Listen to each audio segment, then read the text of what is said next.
오늘 우리가 함께 나눌 하나님의 말씀은 누가복음 10장 25절에서 37절입니다. 자리에서 일어나서 한 절씩 교독하겠습니다. 마지막 절은 함께 읽겠습니다. 어떤 율법 교사가 일어나 예수를 시험하여 이르되 선생님, 내가 무엇을 하여야 영생을 얻으리이까?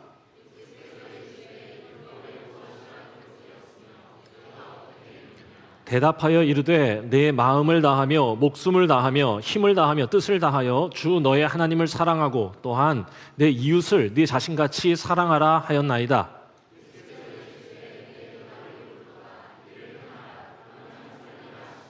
그 사람이 자기를 옳게 보이려고 예수께 여짜오되 그러면 내 이웃이 누구니까?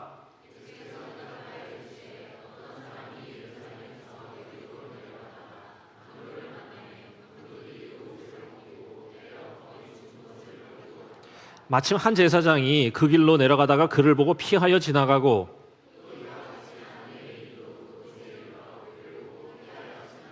어떤 사마리아 사람은 여행하는 중 거기 이르러 그를 보고 불쌍히 여겨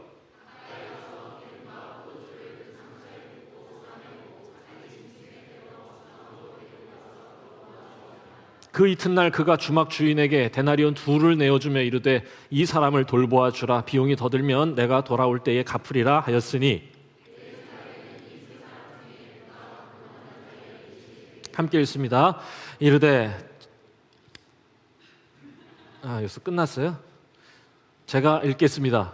아멘 하시면 됩니다. 이르되 자비를 베푼 자니이다. 예수께서 이르시되 가서 너도 이와 같이 하라 하시니라. 아멘. 자리 앉겠습니다. 예수님께서 그 한 율법 교사의 질문에 대답하시면서 예로 들어주셨던 그 유명한 선한 사마리아 사람의 이야기입니다. 선생님, 어떻게 하면 영생을 얻을 수 있습니까? 제가 그게 너무 궁금합니다. 그랬더니 예수님께서 성경에 무엇이라고 기록되어 있나요? 아마 웃었을 것 같습니다. 율법교사가. 성경에는 마음을 다하고 뜻을 다하고 정성을 다해서 하나님 사랑하고 이웃 사랑하라 하였습니다. 네, 맞습니다. 그렇게 행하시면 영생을 얻을 겁니다. 그러면 한 가지 더 묻겠습니다. 이웃을 사랑해야 한다면 그 이웃은 누구겠습니까? 좀 어려운 질문을 이제 던진 거죠, 예수님한테. 그러면서 해주신 얘기가 이 얘기예요. 강도 만나 죽은 자를 보고도 피한 제사장이겠습니까? 레위인이겠습니까? 아니면 그 사람을 불쌍히 여겨서 상처를 치료해주고 정성껏 보살핀 사마리아 사람이겠습니까? 누가 그의 이웃이겠습니까? 라고 되물으셨어요. 야, 이거 뭐 기가 막힌, 저는 이게 카운터 펀치라고 하면, 야, 이거 제대로 오버헤드 훅이 날아가서 맞은 것이다. 이렇게 해가지고 이렇게 맞은 거예요. 네, 공격했다가 이렇게 딱, 이걸 뭐라 그러지? 이렇게 피하는 걸 뭐라 그러죠? 더킹 한다고 그러나? 더킹 하면서 이렇게 제대로 외치는데, 제사장 레위인이겠습니까? 아니면 하필 사마리아 사람이겠습니까? 누가 그의 이웃이겠습니까? 했더니 이 율법학자가 뭐라고 대답하느냐? 대답이 원래 뭐라고 나와야 돼요, 그러면? 자, 제사장이겠습니까? 레위인이겠습니까? 사마리아 사람이겠습니까? 누가 그의 이웃이겠습니까? 이거 봐, 사마리아 사람이 답이죠. 근데 이 사람 뭐라고 얘기를 하냐? 굳이 피합니다. 자비를 베푼 사람입니다. 피해요? 굳이 예수님은 거기에 토를 달진 않으시고 맞습니다. 당신도 가서 그렇게 행하십시오. 그게 영생을 얻는 길입니다. 자, 저는 오늘 여러분하고 같이 예수님이 이 이야기에서 굳이 사마리아 사람을 훌륭한 존재로 표현하고 있다는 것에 집중합니다. 굳이 훌륭한 존재로. 그러니까 유대인들은 당시에 이 사마리아 사람을 무시하고 상종도 하지 않으려 했습니다. 그런데 예수님은 굳이 그 자비를 베푼 사람을 누구라고 굳이 지칭을 하신 거냐? 이거는 실제로 일어난 사건을 얘기하는 게 아니기 때문에 굳이 사마리아 사람이라고 하지 않아도 되는 건데, 당시 유대인들이 존경하는 제사장, 레위인과 극적으로 대조시키면서 누구를 하필 대느냐? 사마리아 사람을 얘기하는 겁니다. 성경에는 사마리아 사람들에 대한 당시 사람들의 부정적 인식을 알려주는 여러 기록들이 있어요. 대표적으로 사마리아를 저주하는 장면인데요. 예수님의 제자들이 사마리아 사람들에게 이렇게 얘기하는 겁니다. 저희 상황이 뭐냐 하면 예수님이 굳이 예루살렘으로 가실 때 사마리아를 거쳐 가시려고 하는데 사마리아 사람들이 거기에 머무시는 것을 거절합니다. 그랬더니 제자들이 화가 나가지고 얘기하는데 아이 뭐 저런 게 다 있어 라고 하면 될 걸 뭐라고 말하냐. 주여 우리가 불을 명하여 하늘에서 내려 저들을 멸하라 하기를 원하시나이까. 과하게 분노하면서 저주합니다. 그러니까 당시에 얼마나 이 사마리아 사람들에게 부정적 인식을 가지고 있느냐. 그런데요, 놀랍게도요, 이게 9장 말씀이잖아요. 그런데 오늘 우리가 읽은 말씀이 몇 장이에요? 10장이에요. 예수님은 이 사마리아에서 이런 홀대를 받으시고도 10장에서 사마리아인을 높여주고 있는 겁니다. 게다가 이 사마리아 사람들도 사람들이 자신들을 미워하는 걸 너무 잘 알았어요. 요한복음 4장에 보면 사마리아 여인과 예수님이 대화하는 이야기가 나오죠. 그 대화하는 이야기 중에 이 까칠한 사마리아 여인이 뭐라고 예수님에게 얘기하냐. 말 거니까. 아니 왜 저한테 말 거세요? 라고 하면서 당신 유대인인데 저한테 말 거는 건 이건 좀 아니지 않나? 이는 유대인이 사마리아인과 상종하지 아니함이러라. 그러니까 당시 사람들이 이거는 지역 감정을 넘어서서 굉장히 오래된 혐오와 차별의 대상이었던 거야. 서로가. 그래서 당시의 사람들의 가장 심각한 욕이 뭐였냐? 이런 사마리아인 같으니라고. 마치 경상도 분들이 이런 전라도 죄송합니다.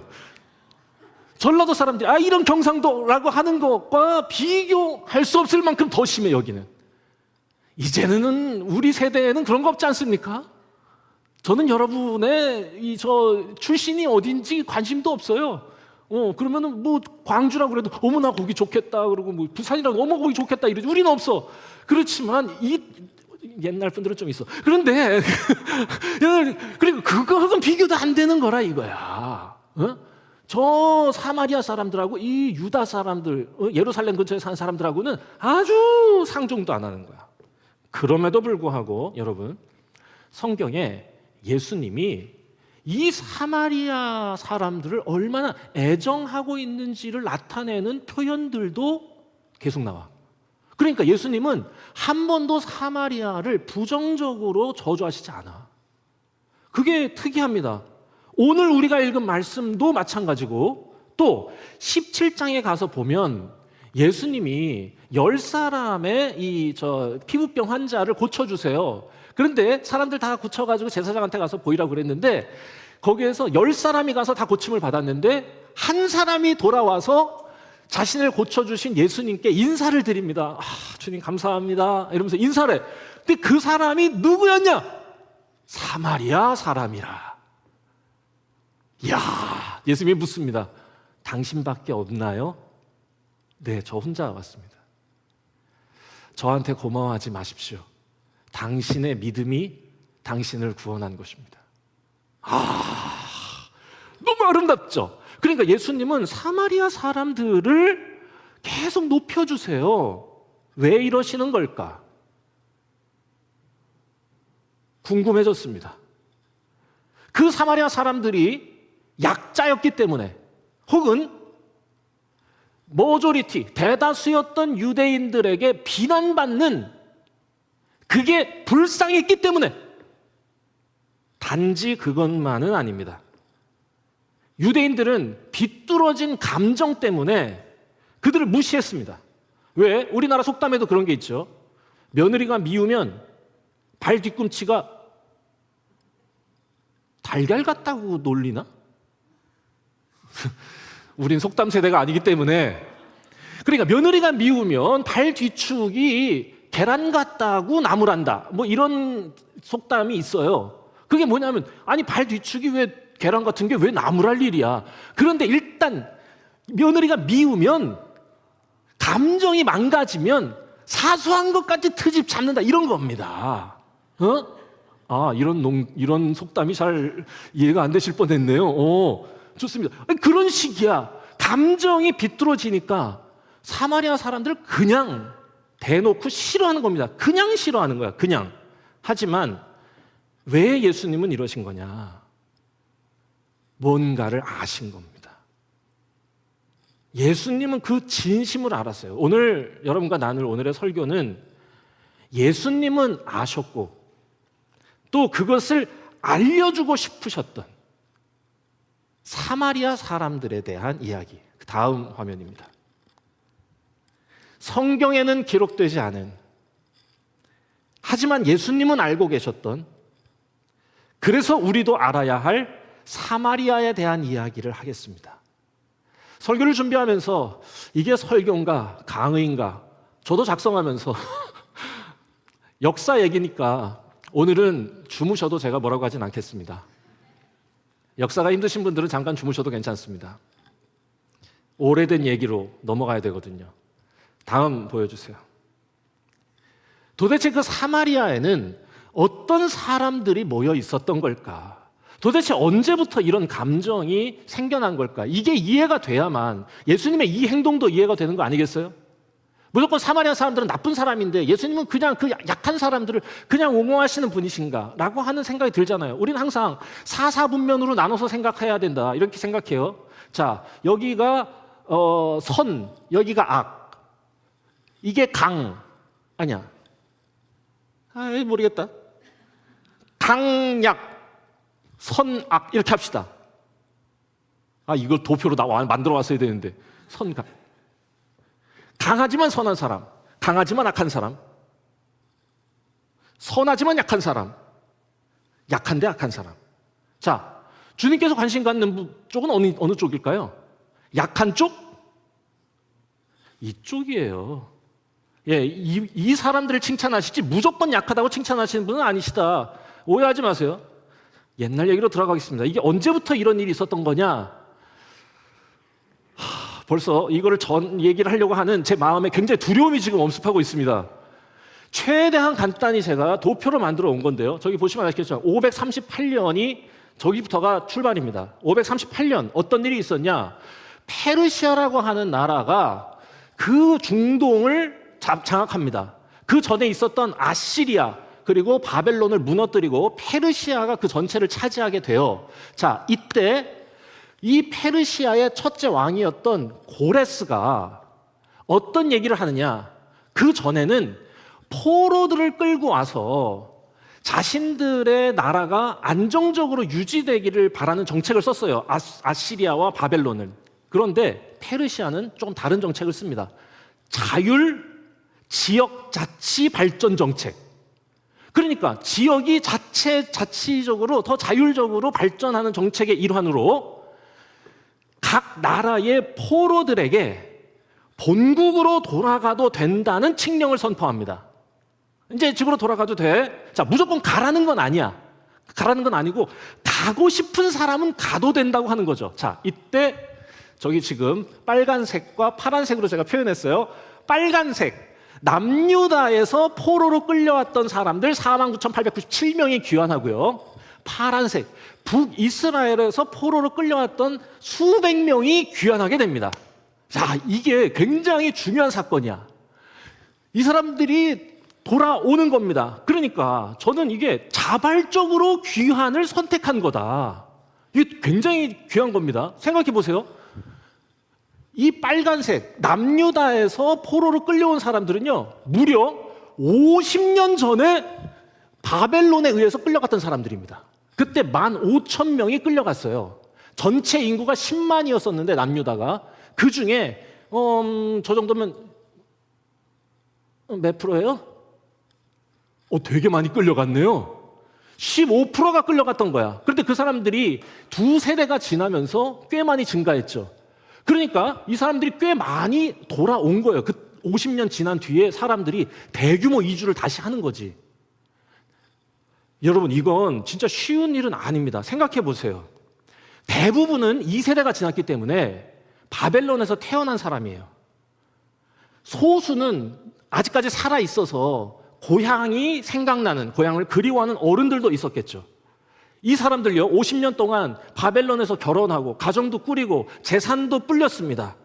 여러분, 이거 돌아가는 결정이 쉬웠을까요? 자, 돌아가도 됩니다 라고 했을 때 50년을 살았던 내 삶의 터전을 싹 다 버리고 떠나는 거 절대 쉽지 않습니다.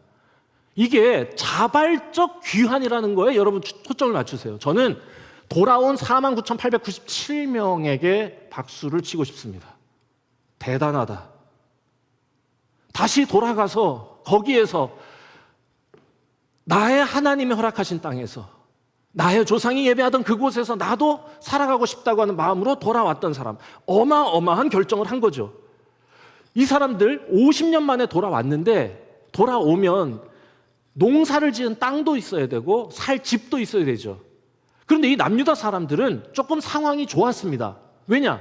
50년 만에 돌아오니까 그래도 50년 전에 떠났던 이 사람들을 기억하는 동네 사람들이 있는 거야. 너 영석이 아들 아니야? 라고 하는 걸 아는 거죠. 너 아버지가, 너 그분이지. 이야, 너 반갑다. 이러면서 알게 돼요. 야, 네 아버지 땅이 여기야. 라고 하면서 그 땅도 나눠주는 겁니다. 왜냐하면 이스라엘 사람들은 땅을 소유할 수 없어요. 땅은 하나님의 것이기 때문에 절대로 소유하지 못하고 50년이 지났으니 다시 돌려줘야 되는 겁니다. 그러니까 이 사람들은 농사지을 땅도 생겼고 살 집도 어느 정도 구할 수 있었습니다. 자, 그런데 문제는 뭐냐? 북이스라엘에서 포로로 잡혀갔다가 다시 돌아온 수백 명입니다. 여러분, 이 사람들은 언제 끌려갔던 거냐? 이스라엘 역사를 조금 아시는 분들은 저 도표를 보면 알 거예요. 721년에 북이스라엘이 먼저 멸망합니다. 아시리아에 의해서. 그리고 그 사람들에 의해서 북이스라엘 인구 100만 명 중에 27,280명이 아시리아로 포로로 끌려가는 겁니다. 당시 전체 인구가 100만 명이었는데 저 정도면 한 3% 정도 되겠죠. 여러분, 어떤 사람 끌고 갔을까요? 똑똑한 사람 끌고 갑니다. 왜? 이 사람들 똑똑한 사람 남겨두면 이 사람들 조직을 형성해서 반란을 일으킬 수 있으니까 이 사람들 빼다가 자기네 나라 어딘가에다가 거기서 살려고 그러고 이쪽에 저쪽에 살던 사람을 다시 이쪽에 와서 농사 지으라고 시켜서 조공이나 세금을 잘 내게 하는 겁니다. 이게 그 당시의 정책이었어요. 그래서 그때 끌려갔던 사람들이 대부분 어떤 사람들이었냐? 똑똑한 제사장, 학자들입니다. 여러분, 이 사람들이 200년 전에 끌려갔던 거야. 7세대가 지났습니다. 아버지의 아버지의 아버지의 아버지의 아버지의 아버지의 아버지입니다. 200년이 지나면 히브리어도 가물가물합니다. 말도 어느라고 그냥 아시리아 사람입니다. 실제로 이 사람들은 어디에 이주됐었냐? 현재 이란 북부에 끌려가서 살았답니다.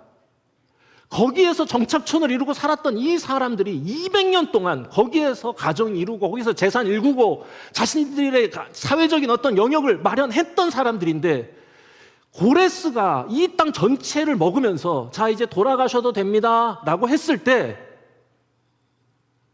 돌아가기로 결정한 저 수백 명, 어마어마한 사람들이죠. 저는요, 이 남유다에서 끌려갔다가 돌아온 49,000명의 사람들도 너무 훌륭하다 생각하는데 저 북이스라엘 사람들이 끌려갔다가 200년 만에 돌아온 사람들의 이야기는 눈물겹다고 생각합니다. 여러분, 굳이 이 사람들 왜 돌아오려고 했을까? 모든 걸 다 포기하고 다른 이유가 없어요. 그냥 그 고향에서 마음껏 하나님을 예배하고 싶었던 겁니다. 이란 북부에서 핍박을 받으면서도 꿋꿋이 지켜온 그 신앙을 위해서 내가 다시 돌아가 우리 고향에서 마음껏 예배하고 싶다. 여러분, 실제로 이 사람들 그 이란 북부에 끌려갔을 때 믿음을 지켰다고 하는 흔적이 고고학 발굴을 통해 증명됐습니다. 이란 북부에 여호와 하나님을 예배하는 제단이 발견된 거야. 200년을 지켰습니다. 그런데 이게 이방 땅에서 유일시 여호와 하나님을 섬긴다고 하는 건 수많은 이 무시를 또 오해를 불이익을 감수해야 되는 겁니다. 그런데 거기서도 꿋꿋이 지켜낸 거죠. 불이익을 감수하면서. 그렇게 지켜온 신앙을 따라서 이 사람들 200년 만에 마음껏 예배할 수 있는 고향으로 돌아온 거야. 여러분, 진짜 대단한 일이 아닐 수 없다. 저만 그렇게 느끼면 안 돼요. 지금 야, 진짜 저는 이 사람들의 얘기를 읽으면서 심장이 막 두근거려. 아니, 입창을 이 사람들 그렇게 공감 능력이 떨어지시면 안 돼요.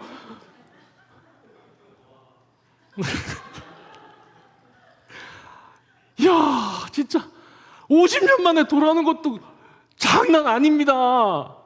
완전히 새로운 데 가는 거야. 그냥 안 가도 돼. 여기 내 집도 있고 땅도 있어. 내 저 하인들도 다 있어. 다 버리고 간다니까. 그런데 200년 만에 오는 거야. 말도 어눌해. 이 사람들 히브리어도 잘 못해. 저는 히브리 사람입니다. 이렇게 하는 애들이야. 그런데도 와. 이유는 뭐냐? 마음껏 예배하기 위해 왔다니까요. 정말 대단하다. 하나님을 예배하는 걸 가장 중요하게 생각했던 수백 명이 귀환한 겁니다. 기가 막히죠. 그냥 기돈 300용사 같은 거고 스파르타 300용사 같은 거야. 얘네들은 진짜 막 스파르타 이러면서 온 거야. 얘네들 예배만 생각하는 진짜 예배자들. 박지현 300명이 오는 거야. 좋았어? 그런데 예루살렘에서 문제가 생깁니다. 무슨 문제냐? 저 많은 수 49,000명이 왔던 남유다 사람들이 북이스라엘 사람들에게 텃세를 부리기 시작하는 겁니다. 성경 구절 보여주세요. 에스라 2장에 나오는 말씀인데 저게 무슨 얘기냐? 그냥 한마디로 쉽게 얘기했습니다. 도대체 너네 정체를 알 수 없네? 라고 말하는 겁니다. 왜냐? 저 사람, 다시 돌려주세요. 저 49,000명은 50년 만에 돌아왔기 때문에 족보에 이름이 있어요. 그러니까 너 김영석의 아들 다 알아. 그런데 200년 만에 돌아온 수백 명은 자기네들이 북이스라엘 사람이라고 얘기는 하는데 저 아까 말씀해 보니까 족보를 찾아보니 너희 이름이 없더라. 도대체 너네 누구냐? 라고 텃세를 부리는 거죠. 텃세를 부리다 못해 뭐라고 얘기하냐? 음식도 안 줍니다. 이스라엘 사람들은 하나님께 바친 다음에 먹어요, 고기를. 그런데 주님께 바쳐진 것을 나눠주지 않은 겁니다. 밥도 안 줘. 여러분, 그리고 계보에 없기 때문에 농사지을 땅을 줬겠어요? 안 줍니다. 땅도 안 줘, 밥도 안 줘, 집도 안 줘. 무시를 넘어서 혐오와 차별을 하는 거야, 이 사람들을. 목숨 걸고 모든 걸 버리고 온 300명 그 거룩한 예배자들을 난민 취급하고 있는 겁니다. 왜냐? 남유다 사람들은 다수였고 북이스라엘 사람들은 소수였기 때문이지. 그리고 이 감정이 꽤 오래된 거였습니다. 처음에는 다윗에 의해서 한 나라였다가 그 아들 솔로몬이 죽고 나서는 나라가 둘로 갈려요. 그때부터 약간 경쟁 구도였어. 서로 욕하고 막 이랬어. 그러다가 북이스라엘이 먼저 망했거든. 그러니까 남유다 사람들은 잘됐다 하면서 손가락질을 했던 거야. 이게 벌써 500년 동안 쌓여온 감정이지. 그러니까 그 감정 가지고 이 300명이 살 방법이 없다는 걸 알면서도 그 사람들에게 텃세를 부립니다. 결국 이 사람들 조용히 예루살렘을 떠나기로 결심합니다. 정말 그 마음이 얼마나 아팠을까 이게 느껴져요. 우리를 환영해 주지 않는 게 진짜 속상한데 어차피 우리는 예배하기 위해서 모든 걸 포기하고 오지 않았냐. 그러니 어마어마하게 아름다운 성전을 우리가 짓지 못한다 해도 우리 소박하게 우리의 성전을 짓고 거기서 자유롭게 예배하자 하면서 북쪽 자기 아버지의 아버지의 아버지의 아버지의 아버지가 살던 땅으로 이주합니다. 사마리아. 그리고 거기 소박한 자신들의 성전을 그리심산에 짓습니다.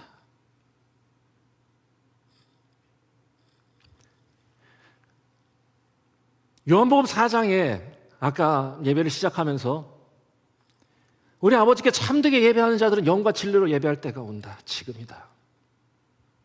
우리 하나님은 이렇게 예배하는 자를 찾으신다. 누구에게 얘기하는 거였냐? 사마리아 여인에게 얘기하는 겁니다.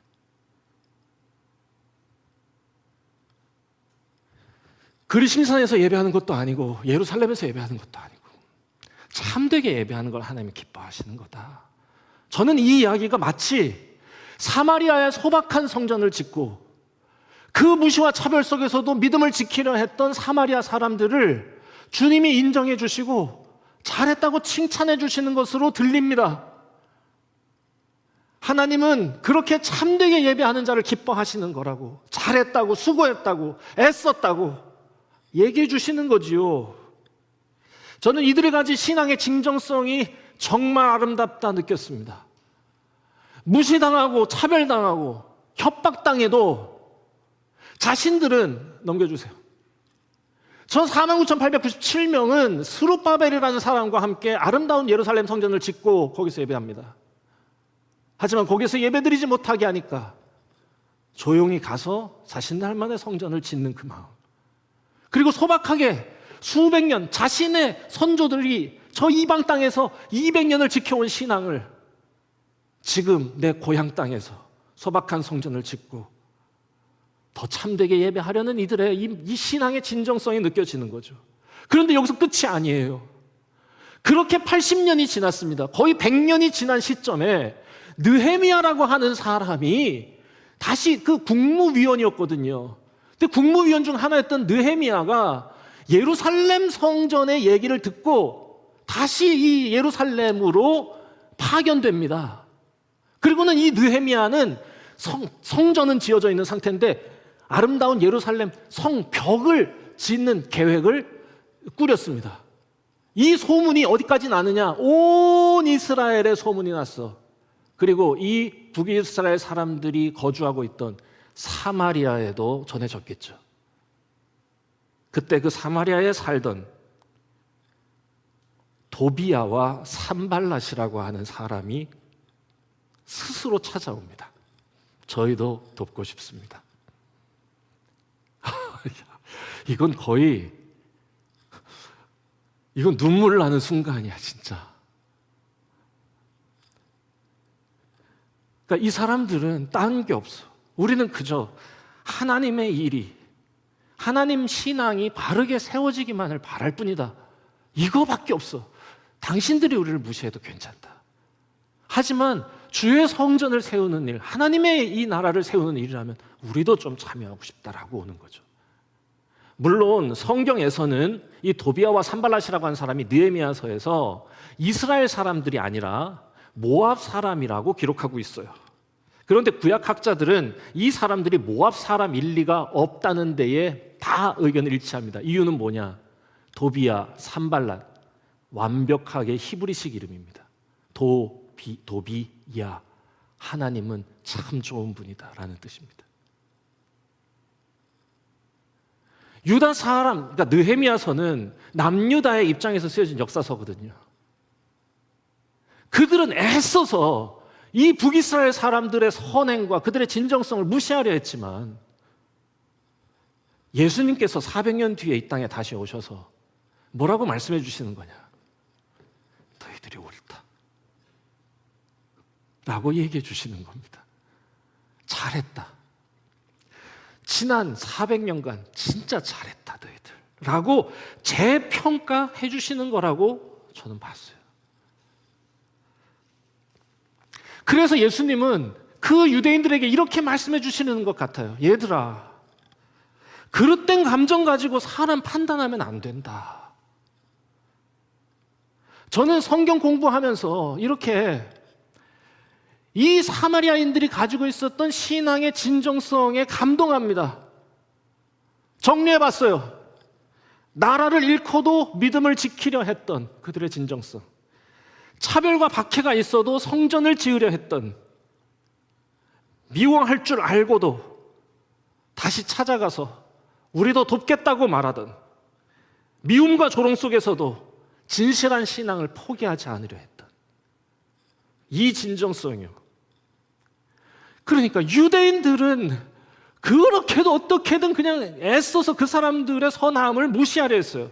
그리고 오히려 그 사람들을 비난함으로 자신들의 거룩을 증명하려 했습니다.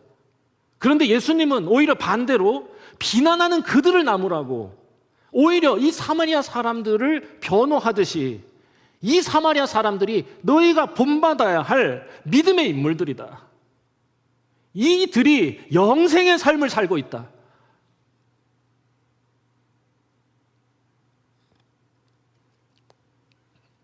어떻게 하면 영생을 얻겠습니까? 예수님의 답이 뭡니까? 사마리아 사람처럼 살라는 겁니다. 유대인들은 알아주지 않았는데 예수님은 알아주신 거죠. 그러고 보니까 예수님은요, 이 사실을, 이 억울한 자들을 위로하시려고 일부러 사마리아를 지나가려 하셨고, 거기서 까칠한 여인을 만나 생명의 말씀을 전하셨던 거고, 이들이 하나님 앞에서 진실한, 그리고 이들이 하나님의 눈에 사랑스러운 사람들이라고 온 세상에 알리신 겁니다. 물론 예수님은 환대받지 못했지만 두 번 다 사람들이 들어오지 마라고 거절하고, 그 여자도 되게 까칠하게 왜 나한테 말 거세요? 막 이러면서 다 거절당했어. 그렇지만 우리 예수님 멘탈이 튼튼하신 분이시기 때문에 괜찮아 이러시면서 돌아가신 거예요. 다 알아, 다 이해해 라고 하면서 들어가셔서 말씀해 주시는 거예요. 여러분, 말씀 정리하겠습니다. 오늘 이게 설교인가 라는 생각을 가지시는 분들 이해해 주시고 용서해 주시길 바라겠습니다. 품격이라는 건 폼만 잡는 너희들에게서가 아니라 이름 없이 빚도 없이 묵묵히 신앙을 지키는 저들에게서 느껴지는 거다. 진실하게, 성실하게, 열심히 살다 보면 여러분 오해받을 때도 있습니다. 칭찬받아도 힘든 일인데 이유 없이 미움받을 때도 있습니다. 그러면 누구나 맥이 빠지고 화가 납니다. 그렇게 포기하고 싶을 때 사마리아 사람들의 이야기가 생각나면 좋겠다 싶습니다. 이들은 한마디로 이렇게 얘기할 수 있지 않을까? 다른 무엇보다 하나님의 사랑을 사모하던 사람들. 그래서 이 먼 길을 떠나 새로운 땅에 정착하려 했던 거고, 그렇게 핍박과 무시를 당해도 하나님을 예배하는 그 자신들의 진실한 마음을 지키려 했던 거죠. 어떻게 이걸 지켰을까? 저는 이 사람들 끊임없이 질문했을 것 같아요. 정말로 우리가 원하는 게 뭐야?를 물었을 것 같아요. 나를 핍박하는 사람들 미워하기 시작하면 미움에 사로잡혀서 그냥 거기에 그냥 붙들려서 그것만 보이거든요. 계속 질문한 거예요. 우리가 여기 온 목적은 예배하기 위한 거야. 우리가 여기서 해야 할 일은 하나님의 일을 부응케 하는 거야. 계속 질문한 거죠. 저를 돌아봅니다. 어려운 일 있을 때 본질적인 질문을 던져보자. 그렇게 진정성 있는 성도로 살아보자. 힘이 들고 어려운 일이 있으면 어려움에 매몰되지 말고, 그거 자꾸 쳐다보면 어려움 때문에 감정 상하고 뭐 기분 상하고 힘 빠지고 맥 빠지고 그래요. 그럴 때 질문하는 거예요. 목사란 무엇인가? 내 궁극적인 소망은 무엇인가? 내가 결국 바라는 건 무언가? 하나님은 어떤 분인가? 나에게 예배는 어떤 것인가? 자, 사마리아 사람들이 이 어려운 시절 믿음으로 살 수 있던 이유가 이거였던 것처럼 우리도 그렇게 살아내면 좋겠습니다. 오늘 예수님께서 유대인 그 잘났다고 생각하는 율법학자에게 물으십니다. 누가 그의 이웃이겠습니까? 자비를 베푼 자입니다. 너도 이와 같이 하라. 자, 하나님께서 사랑의 눈으로 사마리아 사람들을 바라보시는 그 눈빛을 우리가 기억하면서 우리도 그렇게 살아내기를 다짐한 오늘 되길 바랍니다.